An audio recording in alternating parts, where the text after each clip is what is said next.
আল্লাহ পাকের গজব টেনে নিয়ে আসতেছেন আপনারা। আল্লাহ পাকের গজবটা জোর করে টেনে নিয়ে আসতেছেন। আল্লাহ পাক গজব দিতে চাচ্ছিলেন না আপনাদের উপরে, এবার দিবেন ইনশাআল্লাহ। জোর করে আল্লাহর গজব টেনে আনতেছেন। আমি জেনারেশনের অধঃপতনের স্তরগুলো আপনাকে দেখাতে পারবো। আগে চিঠি লিখতো গোপনে গোপনে, লজ্জা শরম হায়া ছিল, রিক্সায় করে যাওয়া যাবে না, কেউ দেখে ফেললে সমস্যা হবে।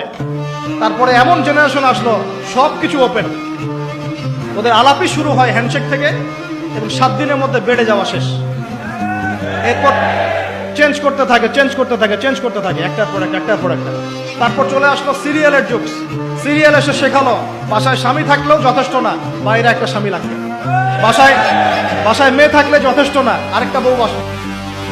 আমরা এটাও বলে দিই, দিনী বোনদেরকে বলে দিই, অনলাইনে যেহেতু যাবে, আল্লাহর ওয়াস্তে আমাদের ফোনে কোনো ফোন দিবেন না। আল্লাহর ওয়াস্তে আমাদের ফোনে, আমাদের হোয়াটসঅ্যাপে কোনো মেসেজ পাঠাবেন না। আর এমন এমন মিষ্টি ভাষার মেসেজ দেখলে মনে হয় যে মানে সব অসহায় মেয়ের দায়িত্ব নেওয়ার জন্য আমরাই আছি। আর সবার একটাই সমস্যা, আমার স্বামী ভালো না, আমার স্বামী ভালো। তার ধারণা যে তার স্বামী ভালো না, বাকিদের সবার স্বামী ভালো।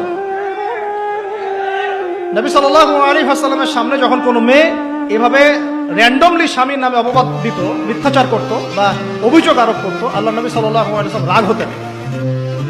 সে আপনার ভরণ পোষণ দেয়, আপনাকে খাওয়ায়, আপনাকে পড়ায়, আপনার সিকিউরিটি দেয়, আপনার সম্মান রক্ষা করে, সারাটা জীবন আপনার জন্য একদম তেজপাতা বানায় ফেলে দিল। এখন বলছেন স্বামী ভালো না।